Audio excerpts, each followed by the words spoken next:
어머니가 딸에게 주는 이런 충고가 있다고 합니다. 몇 가지 보면 혼자 되는 두려움 때문에 가치 없는 남자에게 매달리지 마라.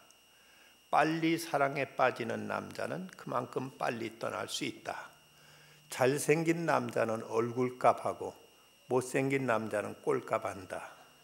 못생긴 매력남에게 빠지면 답도 없다. 괜찮은 남자는 애인이 있고 잘난 남자는 유부남이며 완벽한 남자는 게이이다. 김태희랑 사귀어도 전원주랑 바람 피우는 게 남자다. 남자는 철들을 때가 죽을 때다. 싸가지 없는 여자가 될지언정 지겨운 여자는 되지 마라. 과거가 있는 남자는 용서해도 미래 없는 남자는 용서하지 마라. 참, 말이 되기도 하고 그런데 마지막에 과거 있는 남자는 용서해도 미래 없는 남자는 용서하지 말라는 말을 보면 사람에게 과거보다 미래가 중요하다는 이런 말이겠죠. 우리가 현재를 중심으로 해서 지나간 시간을 과거라고 하고 앞으로 다가올 시간을 미래라고 부르는데, 이걸 우리 날짜로 이제 표현하자면 지금이라는 날짜는 오늘이라고 하지요. 그리고 어제 지나간 시간들에 대해서는 어제, 그저께, 그저께라는 말로 이렇게 부르고 있습니다. 그런가 하면 앞으로 다가올 날에 대해서는 내일, 모레, 글패, 그글패라고 이렇게 부르죠. 여러분, 이 가운데서 순수한 우리말이 아닌 날짜가 하루 있습니다. 날이 언제인지 아십니까? 어제, 그제, 그저께, 오늘, 내일, 모레, 글패, 그글패 중에서 순수한 우리말이 아닌 날짜는 내일이라는 말이죠. 다른 말은 우리 순수한 우리말인데 내일이라는 말은 한자로 올레자의 날일자로 해서 그날 내일만 순수한 우리말이 아닙니다. 그런데 이제 이 내일이라는 말도 원래 우리말이 있었다고 합니다. 이 말이 중간에 소실되어서 없어지고 이제 지금은 올레자, 날일자에서 내일이란 말로 쓰여지고 있는데, 고려 초기의 기록인 계림유사에 보면 흔적이 이렇게 남아 있습니다. 전일, 왈, 기재, 그제를 기재라고 한다. 또 작일, 왈, 홀재, 어제를 홀재라고 한다. 금일, 왈, 오제, 오날, 금일, 왈, 오날, 오늘을 오날이라고 한다. 명일, 왈, 할제, 즉 내일은 할제라 한다고 이렇게 기록되어 있습니다. 근데 여기서 내일에 해당되는 할제라는 말의 소리값을 어떻게 읽느냐 하는 것이 문제입니다. 학자들은 이 할제라는 말을 하제 또는 올제, 후제 등으로 이렇게 이제 읽고 있는데, 여기에 대해서 수원대학교 천소영 교수는 이 할제란 말이 후제라고 하는 것이 타당하다고 이렇게 말하고 있고, 그러나 백기환 씨는 후제라기보다 이 할제란 말은 올제라고 읽는 것이 더 타당하다고 이렇게 주장하는데, 대체로 학계에서는 올제라고 이렇게 보고 있는 것이 일반적 보편적인 주장입니다. 그래서 어제, 오늘, 내일이란 말 중에서 내일이란 말을 올제라고 이렇게 부르고 있는데, 우리에게 있으시는 날짜들, 어제란 날짜가 있고 오늘이라는 날짜가 있고 이제 다가올 날짜, 올제가 이런 시간들로 인해서 우리 시간이 이제 구성되어 시간이 이루어지고 있는 것이죠. 그렇다면 이 시간들 중에 어떤 시간이 가장 중요한 시간일까? 시간에 대한 여러 가지 많은 근문도 있습니다만은, 어제는 바꿔 쓴 수표고 내일은 약속 어음이라면 오늘은 손에 든 수표이니 그것을 이용하라는 이런 이제 서양 사람들의 얘기도 있습니다. 근데 어제와 내일을 비교하자면 과연 어떤 것이 더 중요한가? 어떤 사람이 그만 시력이 이제 그걸 상실하게 돼서 그래서 수술을 받았습니다. 수술을 받았더니 시력은 되찾았는데 어떻게 신경을 잘못 건드렸는지 그만 기억상실증에 걸려버리고 말았습니다. 아픈 보게 됐는데 전혀 지난 날에 된 과거 기억이 사라졌습니다. 다시 재수술했는데 다시 수술했더니 이번에는 또 기억력은 되살아났는데 또 이제 앞을 보지 못하게 됩니다. 이제 의사가 참 난감했습니다. 그래서 본인한테 물었습니다. 당신 아무래도 둘 중에 하나를 선택해야 될 것 같습니다. 어떻게 그 시력을 선택하겠습니까? 아니면 기억력을 선택하겠습니까? 물었더니 이 사람이 대답하는 말이 기억력이라는 건 어차피 지난 과거 일이니까 앞날이나 똑바로 보고 살아가겠소 하고 시력을 날라고 이렇게 얘기를 했다고 합니다. 어쨌든 우리에게 있어서 앞날, 우리에게 지난 과거보다는 앞날이 중요한 것이죠. 그러나 또 어찌 생각해 보면 오늘이란 이 시간은 과거에 의해서 이루어진 것이고 또 내일이란 날은 오늘에 의해서 이루어진다면 하루하루 그때그때 순간순간은 다 소중한 것이고 그 주어진 그 시간을 잘 활용해야만 우리는 보다 나은 내일을 맞이할 수 있다는 사실 또한 우리가 잊어서는 안 될 것입니다. 사도 바울은 그가 어떤 한 번 목표를 세우면 어떻게든 그 목표를 이뤄내고야만은 이런 목표 지향형의 사람이었습니다. 그는 얼마나 자기가 추구하는, 자기가 결정한 어떤 목표를 이루기 위해서 이제 물불을 가리지 않고 그 일을 이루는데 몰두했든지, 그는 심지어 살인까지도 했고, 그리고 이제 그것으로도 직성이 풀리자 모자라서 저 멀리 800마일이나 떨어졌다는 다메섹까지 그는 이제 예수 믿는 사람을 잡아 죽이기 위해서 쫓아갈 만큼 아주 집요한 이런 사람이었던 것을 보게 됩니다. 그런데 그가 이제 다메섹 도중에 예수님을 만나게 되지요. 그래서 그 인생이 완전히 180도 전환하게 되는 것을 볼 수가 있습니다. 사람은 그가 설정한 목표에 의해서 그의 인생이 이제 결정된다고 합니다. 내가 얼마만큼 목표를 세웠느냐에 의해서 내 인생도 거기에 이제 가늠되고 거기만큼 이제 우리는 이루게 되는데, 우리가 어떤 목표를 가지고 살아가느냐는 인생의 목표, 이것이 무엇보다도 인생이 중요합니다. 바울은 그가 그리스도를 만난 다음 이제 그가 분명한 목표를 세우고 그 목표를 향해서 최선을 향해 달려갔더니 그의 이제 생애 마지막에 이런 고백을 그는 남기게 됩니다. 나는 선한 싸움을 싸우고 나의 달려갈 길을 마치고 믿음을 지켰으니 이제 후로는 나를 위하여 의의 면류관이 예비되었으므로 주 곧 의로우신 재판장이 그날에 내게 주실 것이며 내게만 아니라 죄 나타심을 삼하는 모든 자에게 도니라 하고 디모데후서 4장 7절과 8절에서 이렇게 말하고 있습니다.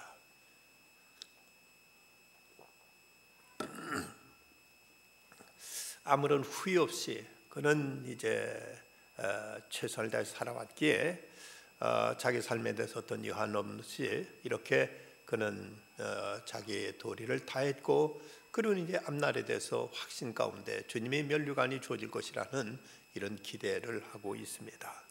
그렇다면 그 바울이 그의 주어진 시간들을 어떻게 해서 이제 그는 해석하고 이것을 받아들이고 있는가를 말씀을 통해서 확인할 필요가 있습니다. 그 먼저는 지나간 과거에 대한 자세, 지나간 과거를 그는 어떻게 여기에 대해서 얘기하고 있는가 보면 오늘 12절 말씀, 이미 얻었다 함도 아니요 온전히 이루었다 함도 아니라고 이렇게 말하고 있습니다. 지금까지 자기가 최선을 다해서 달려왔지만 그러나 그렇다고 내가 무엇을 이뤘다 하는 이런 이제 어떤 자부심과 자만에 빠지지 않고 자기의 지금까지 이제 달려온 것이 아직 미완성임을 이제 그는 고백하고 있습니다.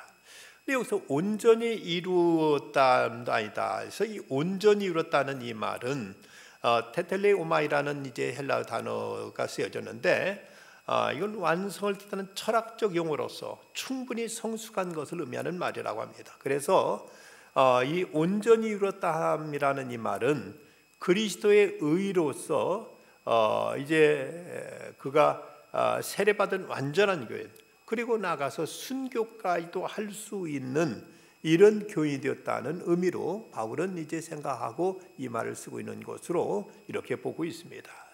어느 순간 어떤 상황에 대해서 너 이제 난 목숨 바쳐라 하면 예 하고 거리낌 없이 목숨을 바칠 만큼 이런 이제 그 지경까지 이르는 상태를 의미하는데, 물론 그 바울은 죽는 것도 아깝지 않다, 두렵지 않다고 표현한 적들이 우리가 빌립보서를 우리가 읽으면서 살펴본 바가 있습니다.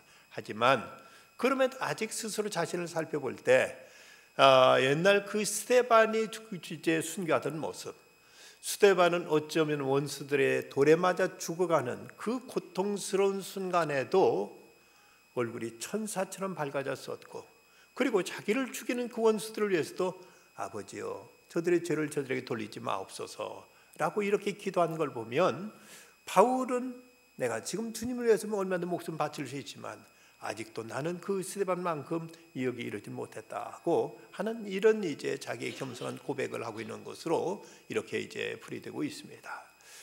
분명 신앙에 있어서 절정은 좀 순교라고 말할 수 있죠. 내 마지막 남은 내 이 생명까지도 내가 그리스도를 위해서 기꺼이 바칠 수 있는 이 상태, 이것이 이제 그 신앙의 절정이 완성된 단계라고 말할 수 있다면, 바울은 그는 얼마든지 주님을 위해서 죽을 수 있고 내 자기 목숨 하나 아깝지 않게 이제 여길 수 있지만, 그래도 그 스데반의 그 장렬한 그 순교의 모습을 볼 때 차마 내가 거기까지 이뤘다고 내가 말할 수는 없다고 이렇게 바울은 이제 말하고 있는 것입니다.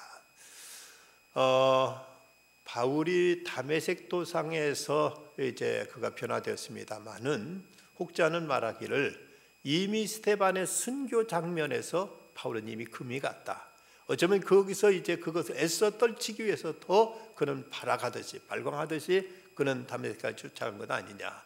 거기서 이제 만났을 때 완전히 그는 거기서 거듭났다고 이렇게 이제 해석하는 사람들도 있습니다. 바울은 이제 13절에서 이런 고백을 합니다. 형제들아, 난 아직 내가 잡은 줄로 여기지 아니하고 오직 한 일, 즉 뒤에 있는 걸 잊어버리고 앞에 있는 걸 잡으려고 이제 달려간다 하고 말하는데, 여기서 잊어버린다는 건 단순한 망각이 아니라 과거에 의해서 더 이상 지배받지 않는 상태를 그는 이제 말하고 있습니다. 그가 이제 예수 그리스도를 만난 다음에 이전에 그가 살았던 나름대로 자기 철학이 있었고 자기 삶의 스타일이 있었고 자기 주관이 있었고 여러 가지 그전에도 나름대로 치열하게 살았던 그였는데, 더 이상 지난 과거에 의해서 자기가 휘둘리거나 이거에 의해서 영향을 받지 않는다고 이렇게 말하고 있습니다. 우리는 얼마만큼 과거를 청산했느냐에 따라서 오늘의 내 믿음의 이제 순수성이 여기에 이제 달리게 됩니다. 예수를 믿고 그리스도를 우리의 구주로 영접했다고 하면서도 과거에 아직도 매여 있다면은 우리는 온전한 그리스도인으로 온전히 우리는 이제 거듭났다고 말하기 어려운 것입니다. 과거를 깨끗이 떨칠 때만이 우리는 진정한 참된 그리스도의 새로운 삶이 우리에게 펼쳐지게 됩니다. 신영복 교수의 감옥으로부터 사색에 보면 이런 얘기를 하고 있습니다. 낡은 것으로부터의 결별이 새로움의 한 조건이고 보면, 칼날 같은 추위가 낡은 것들을 가차없이 잘라버리는 겨울의 한복판에 정월 초하루가 자리잡고 있는 까닭은 잊어버리는 것, 그 까닭을 잊어버리는 것은 삶의 지혜입니다. 그러나 이걸 잊지 않고 간직하는 것은 용기입니다 라고 이렇게 말하고 있습니다. 우리가 정월 초하루면 모든 걸 새롭게 출발하는데, 이 칼바람 같은 이 촉한 이 추위 속에 이런 일이 있다는 것은 과감하게, 그야말로 냉혹하게 떨칠 것 떨치고 청소할 것 청소하고 새로운 출발을 우리에게 촉구하는 이런 어떤 계절의 어떤 계시일 수도 있다는 것입니다. 사도 바울은 지나간 과거의 청산을 위해서 이런 결단을 내립니다. 본문 앞에 있는 7절과 8절을 보면, 그럼 무엇이든 내게 유익하던 것을 내가 그리스도의 다 해로 여김을 뿐더러 또한 모든 해로 여김은 내 주 그리스도 예수를 아는 지식이 가장 고상하기 때문이라. 내가 그를 위해 모든 걸 잃어버리고 배설물을 여기면 그리스도를 얻고.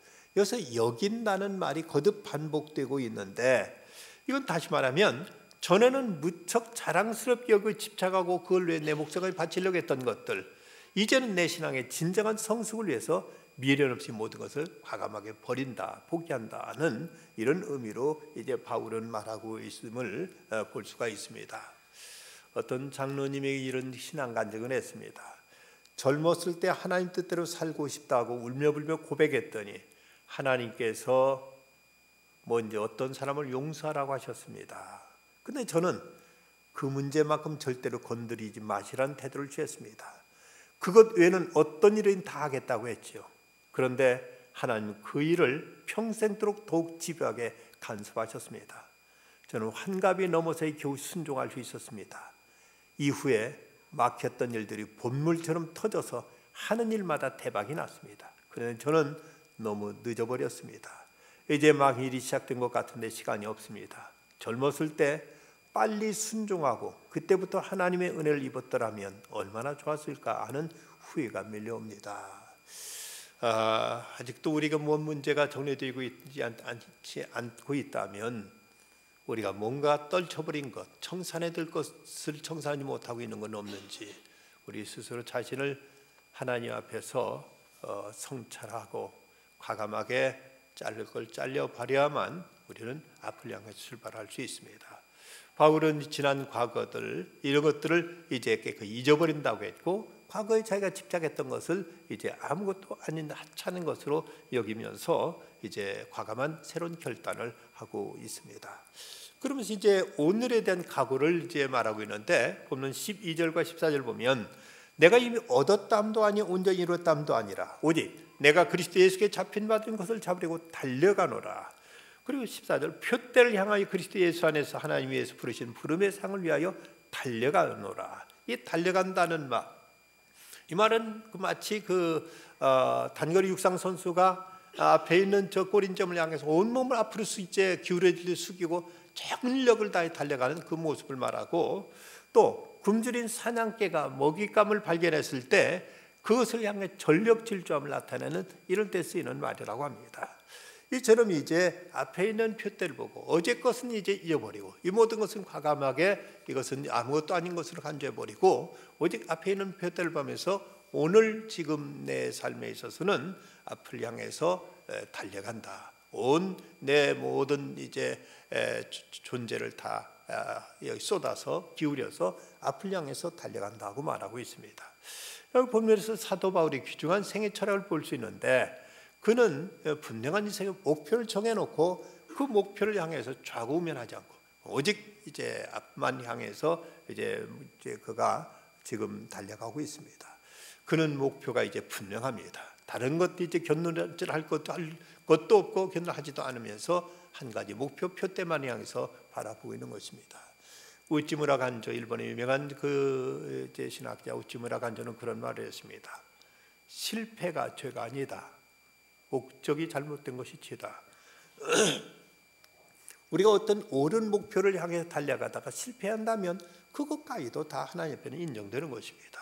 도중에 멈추지 못하였을지라도 그것은 괜찮은데 근본 목적이 잘못됐다면 그것은 아무리 돈을 벌었든 아무리 출세했든 이건 하나님과는 무관한 것이고 이것은 이제 인생의 실패로 전락되고 말 것입니다. 바울은 분명한 목표를 바라보면서 이제 그 앞을 향해 나아가고 있는데 바울의 목적은 자기가 스스로 세운 목적이 아니었습니다.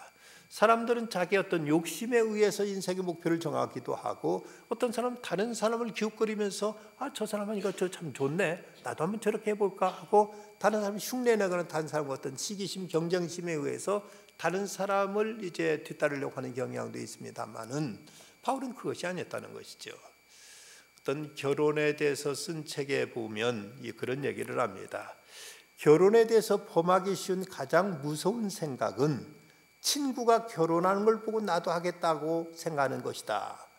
친구의 신랑보다 아래에서는 안 되고 비슷한 학벌이나 비슷한 조건이나 그보다 좀 나은 사람과 결혼해야 되겠다고 생각하는 이런 생각의 결혼을 실패로 빠뜨린다.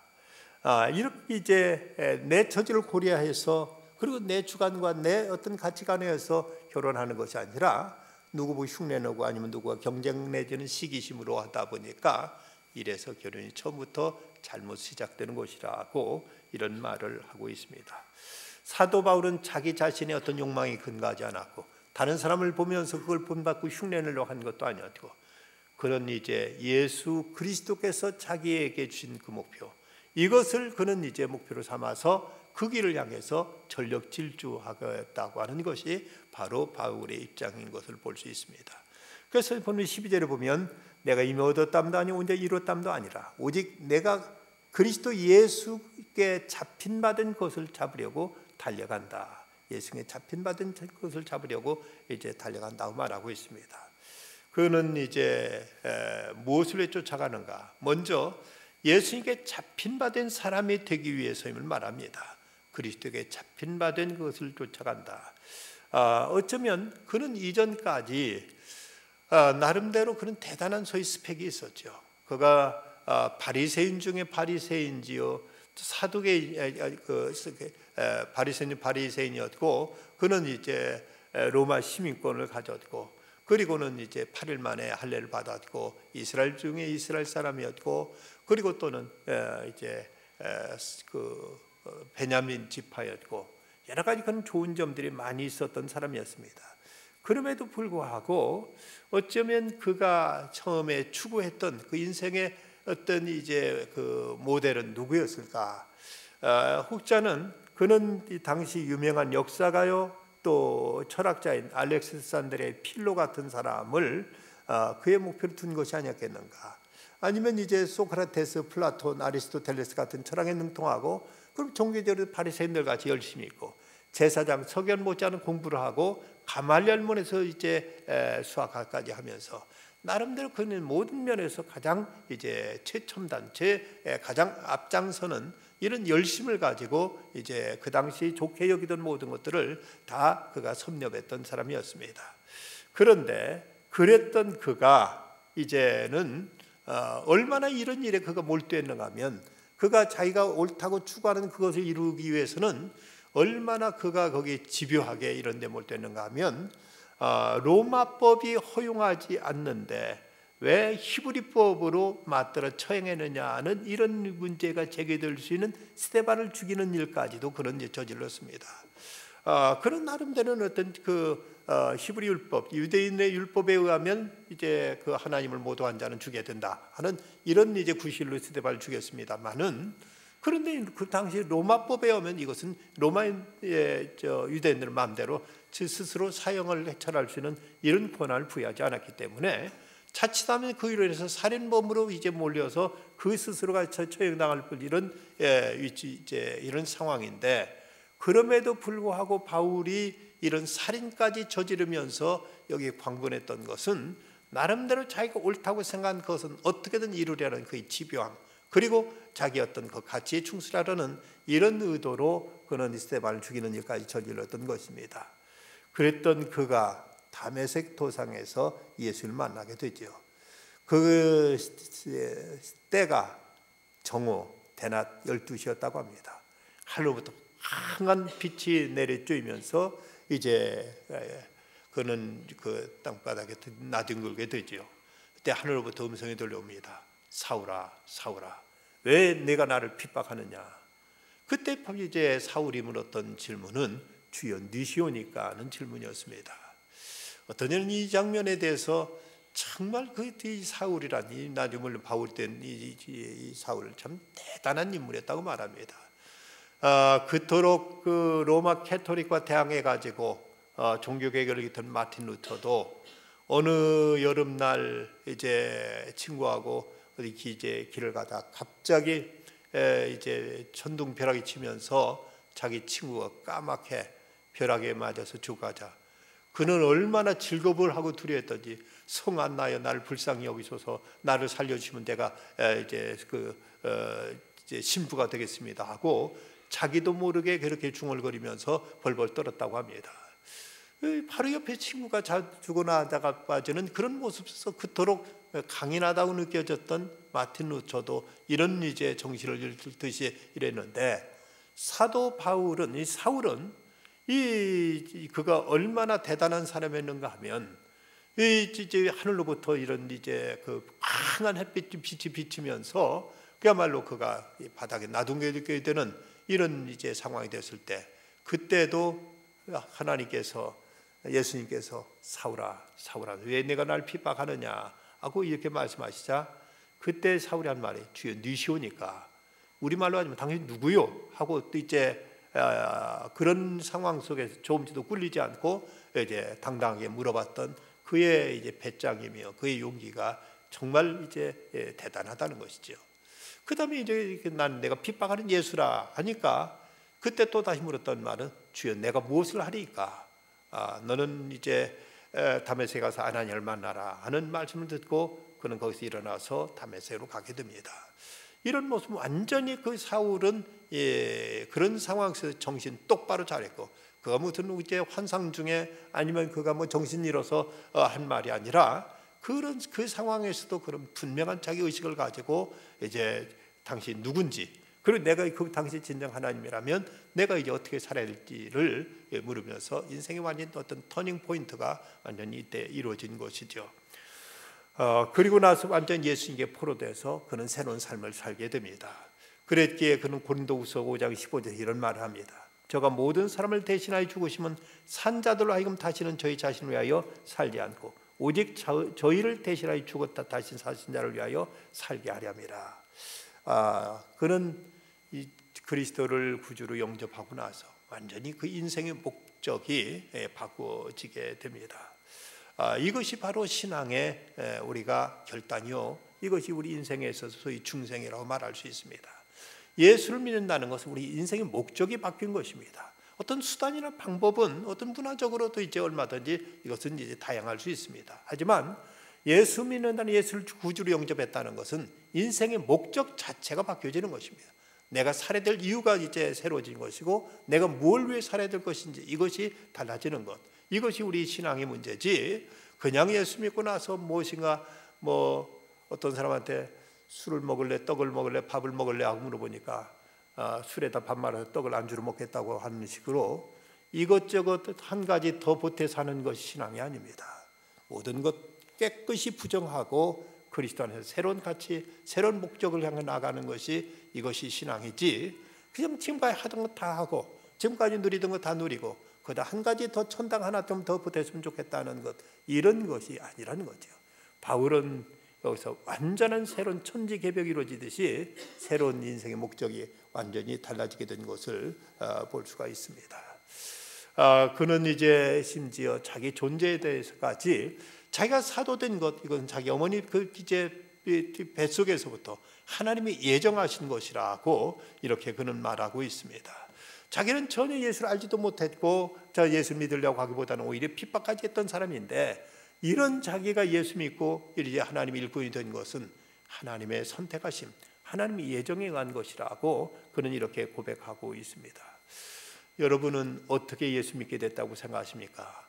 가만히 생각해 보니까 뭐 저 절간에 나가는 것보다는 교회 나가는 게 좀 편리하고 그것이 좀 나은데 싶어서 내가 가만히 생각해 보니까 교회 다니는 것이 괜찮겠다 싶어서 나왔다. 이것도 가상하다고 생각할지는 모르겠지만 정말의 말씀입니다. 내 선택이 있기 전에 하나님이 나를 선택하셨습니다. 나로 하여금 믿지 않으면 이제 다른 선택이, 다른 어떤 이제 길이 없도록 하나님 우리를 몰아가셨고, 우리로 하여금 하나님이 우리를 선택하셔서 우리로 하여금 예수 그리스도를 구주로 고백하게 되었고 우리가 하나님의 자녀, 하나님의 백성이 된 것이지, 내가 결정하고 내가 선택하고 내가 좋아서 여기 이렇게 이 자리에 나온 것이 아니란 사실입니다. 하나님의 결정적인 운명적인 선택이 우리에게 있었기에 우리가 그 하나님의 섭리 가운데, 하나님의 경륜 가운데, 하나님의 선택과 예정 속에서 우리는 주님 앞에 나오게 된 것입니다. 어쩌면 교회에 나오는 성도들도 이런 몇 가지 급이 있다고 보면 이제 수요일 예배까지 나온다면 상당히 상급이라고 말할 수가 있겠죠. 새벽 기도까지 나오면 더 고급이라고 말할 수 있을 테고, 그리고 이제 주일날 한 번 정도 나오면은 뭐 그렇게 높은 급은 아니겠죠. 그런데 여러분, 이 자리에 나오신 분 중에서는 이 자리에 나오지 않을 수 없도록 하나님이 몰아오셔서 나온 분도 많을 겁니다. 참으로 수요예배에 나오지 않고는 안 될 정도로 하나님이 우리를 이제 때로는 우리가 매도 맞기도 하고 때로는 혼나기도 하고 때로는 그야말로 다른 선택, 다른 것이 없이 하나님 앞에 나올 수밖에 없도록 이렇게 하나님께서 우리를 이끄셔서 이 자리까지 우리는 나오게 된 것이라고 우리는 이제 그렇게 고백하게 됩니다. 여기도 내 의지만 있었던 것 아니고 내 선택만 있었던 것이 아니라 하나님 내 삶을 다스리시고 주장하셔서 이 자리에 있도록 하나님께서 이끌어 오신 것입니다. 그러기에 우리는 이제 이 하나님의 섭리를 우리는 오히려 이제는 내게는 자유가 없습니다. 그저 내가 하나님 뜻대로 하는 길밖에. 주께서 나를 지금까지 여기까지 인도하셨다면 앞으로도 주님이 인도하시고 주님이 나를 다스려 주십시오 하고 내 자유를 하나님께 반납하고 주 인도하심 따라 살아가는 삶, 이것이 바울이 고백했던 신앙이요, 또 우리가 또 마땅히 그러해야 될 우리의 믿음의 길인 줄 믿습니다.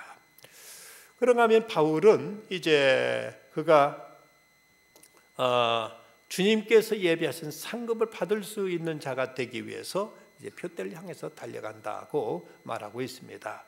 13절에 보면 나는 아직 내가 잡은 줄 여기지 아니하고 오직 한 일을 위하여 쫓아간다고 했는데 그 한 일이 무엇인가 하면 14절에서 그리스도 예수 안에서 하나님 우리에게 부르신 부름의 상을 위하여라고 이렇게 이제 말하고 있습니다. 주께 나를 위해 예비하신 것에 대한 상급을 받기 위해서 이제 자신의 인생이 하나님께로부터 이제 그 평가될 때 하나님께 잘했다고 칭찬하실 그것을 바라보며 나는 앞을 달려가노라고 이렇게 말하고 있습니다.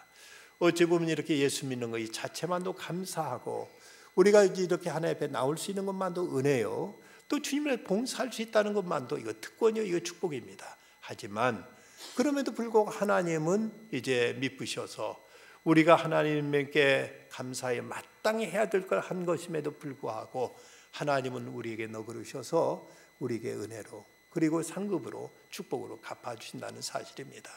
바울은 바로 하나님께 부르신 그 상을 향해서 달려간다고 이렇게 말하고 있습니다. 이야기를 어떻게 비유할 수 있는가 하면 그런 일이 있었습니다. 아일랜드에 살고 있던 한 청년이 이제 생활이 어렵고 어떤 그 앞으로 있던 삶의 어떤 전망이 보이지 않자 이대로는 안 되겠다 싶어서 저 그 새로운 나라 미국에 가서 거기서 일자리를 찾아서 거기서 많은 기회가 있는 그곳에 가서 직장을 찾고 일을 해서 내 가정을 일구어내야 되겠다 하고 생각하고 아일랜드에서 겨우 런던까지 이제 왔습니다. 그래서 런던에서 이제 미국으로 가는 가다른 그 기선을 타고 이제 가야 되는데, 그런데 거기서 런던에 와서 이제 뭐 이때 작업장에서 이제 노동 일을 하고 짜고 해서 이제 돈을 모은다고 모았는데 막상 가서 이제 표를 사려고 보니까 미국까지 가는 배적이 상당히 모자란 겁니다. 어쩌면 저간 낙심하다가 그대로 포기할 수 없어서 선장한테 찾아가서 선장님 제발 저를 미국까지만 좀 데려다 주십시오. 제가 돈이 이것밖에 없습니다. 제가 부족한 돈은 꼭 제가 이제 미국에서 가서 이래서 제가 꼭 갚아드리겠습니다. 라고 이렇게 이제 약속을 했습니다. 선장이 그 젊은이를 보니까 사람이 성실하고 믿음직스러웠습니다. 이런 사람 참 도와주는 것도 보람이 있겠다. 그래 좋다, 옳다라 해서 선장이 특별한 허락으로 배에 타게 됩니다. 배를 타고 미국까지 그 당시 뭐 한 달 이상 가야 되던 때라 이제 배를 타고 가는 동안 그는 이제 선장의 호의로 자기를 태워준 건 너무 고마워서 배에서 열심히 청소도 하고 거기 굳은 일을 자기가 뭐 시키지 않는데 자기가 나서서 이제 곳곳을 자기가 이제 손님이 치는 대로 열심히 일을 했습니다. 그리고 드디어 뉴욕항에 딱 배가 도착하자 사람들은 정신없이 모두 다 이제 부두로 내리는데 이 사람은 선장한테 찾아갑니다. 정말로 감사합니다. 제가 꼭 잊지 않고 이 배가 다시 이제 뉴욕항에 돌아오는 그때 제가 찾아와서 미처 못다 드린 품삯을 제가 선장님께 반드시 제가 드리겠습니다 하고 인사를 드렸습니다. 그 말을 듣는 선장이 웃으면서 봉투 하나를 내미는 겁니다. 아, 이게 뭡니까? 그동안 자네가 이 배 안에서 일한 것에 대한 품삯이네. 아니 무슨 말씀입니까? 저는 이 배 태우시고만 감사하고 태우시고 너무 고마워서 제가 마땅히 해야 된다고 생각해서 이거 제가 일한 것밖에 없는데요. 아니야, 내가 자네가 열심히 그래 일했으니 어찌 내가 자네한테 포사한 마음으로 주는 월급이나 받게 하고 그 돈을 이제 거기서 일한 만큼 품삯을 쳐서 선장이 주었다는 것입니다. 어쩌면 바로 그리 우리에게 주신 하나님의 상급이 이와도 같은 거죠.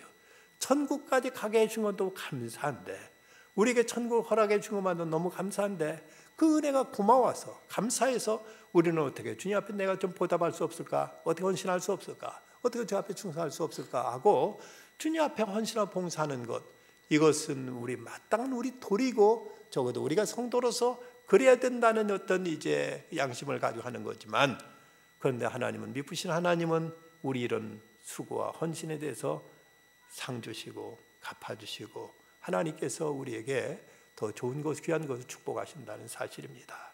이건 의무가 아니고 하나님께 우리의 헌신에 대해서 하나님께서 너그럽게 우리에게 참으로 어떤 당연한 품삯이 아니라 하나님은 우리에게 상급으로 주시는 그런 보상으로 우리에게 은혜를 베푸시는 것, 이것이 바로 이제 바울이 고백하고 있는 부름의 상을 위하여 달려간다 말한 바로 그런 이야기로 해석될 수 있을 것입니다.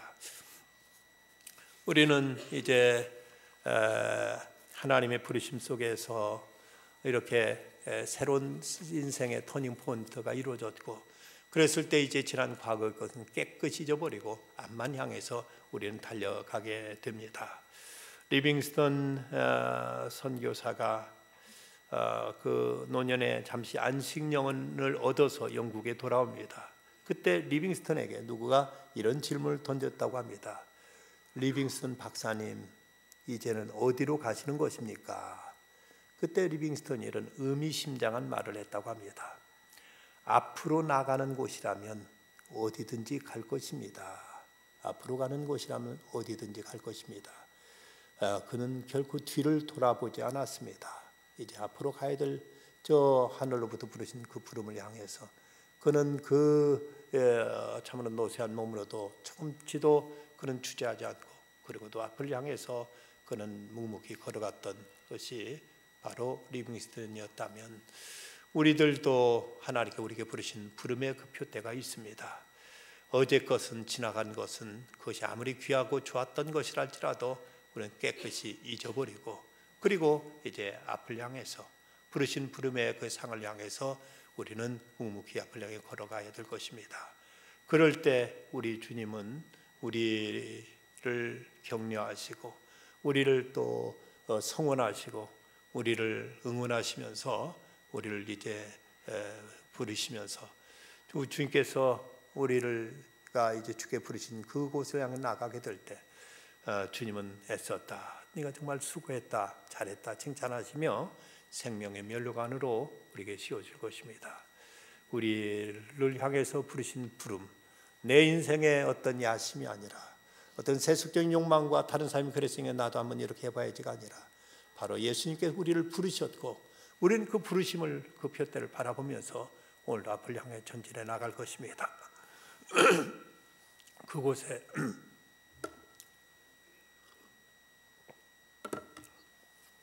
주님의 약속이 있고 또 상급이 있고 주님께서 우리를 위해 예비하신 면류관이 있습니다. 그를 바라보면서 하루하루 앞을 향해 묵묵히 전진해 나가는 우리들 믿음의 발걸음이 되어야 되겠습니다. 기도합시다. 걸어가신 아버지 하나님, 이 밤도 죄 전에 달려나올 수 있도록 믿음 주신 하나님을 찬양합니다. 하나님, 저희들이 지난날 세상에 누렸던 것들도 있고 세상에 불화했던 것도 있지만 이제는 이 모든 것 다 초계처럼 여기고 오직 주께 부르신 부름의 표대를 향해서 오늘도 이렇게 달려나올 수 있게 하셨사오니 하나님, 좌로도 우로도 치우치지 말게 해주시고 그 나라와 그 의를 바라보면서 앞을 향해 전진해 나가는 저희들의 믿음의 발걸음 되게 하여 주시옵소서. 그럴 때 주께서 저희를 위해 예비하신 생명의 면류관, 의의 면류관, 영광의 면류관이 있을 줄 믿사오니 그 귀한 표대를 바라보면서 발걸음을 늦추지 말게 하시고 방황하지 않게 하여 주시옵시며 오직 앞만을 향해 전진해 나가는 저희들 다 되게 해 주시옵소서. 하나님, 주 앞에 헌신하여 저 네팔 땅을 밟고 그의 복음을 전하고 돌아온 A팀의 선교단을 여기까지 지켜주시고 저들 통해 귀한 일 이루신 하나님을 찬양합니다. 이제 B팀, 운남성이가 사이가 오는 팀들도 하나님 눈동자같이 지켜주셔서 끝까지 하나님의 돌보심 속에서 주께서 맡긴 사역 잘 감당하고 건강한 몸으로 돌아올 수 있도록 주께 저들과 함께 해주시고 지켜주시고 은혜로 인도하여 주시옵시고 귀한 상급으로 갚아주시옵소서. 교회에서 남아 이제 함께 저들 위하여 금시감히 기도하는 성도들을 기억하여 주시고 저들의 그 기도를 통해서 하나님 귀한 역사가 그곳과 이곳에 함께 이루어지게 하여 주시옵시고 주의 거룩한 부름 앞에 순종하여 헌신하는 성도들에게 하늘의 이 신령한 것과 이 땅에 필요한 모든 것으로 채워주시고 갚아주시옵소서. 영광과 존귀를 주 앞에 올려오며 예수님의 이름으로 간절히 기도드리옵나이다. 아멘.